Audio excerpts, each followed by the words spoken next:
હું તો દરરોજ કહું કે હિન્દુઓની એક ઓળખાણ હોવી જોઈએ, એના કપાળમાં તિલક હોવું જોઈએ.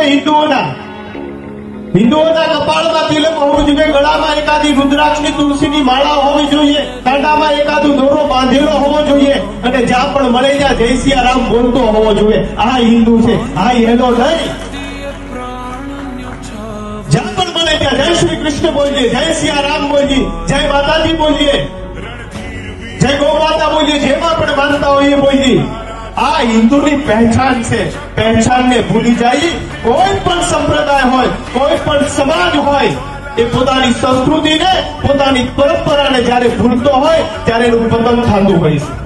એટલા માટે આપણી પરંપરાને આપણે યાદ રાખીએ કે આપણે શું બોલવાનું છે, શું કહેવાનું છે. આ બધા ચિહ્નો છે આપણે યાદ રાખવા. એટલા માટે આપ સૌ હિન્દુઓ છો, સનાતની છો, ગાય માતાની થોડી ઘણી સેવા કરતા થાજો. ગૌ માતાનું દૂધ ખાવ છો,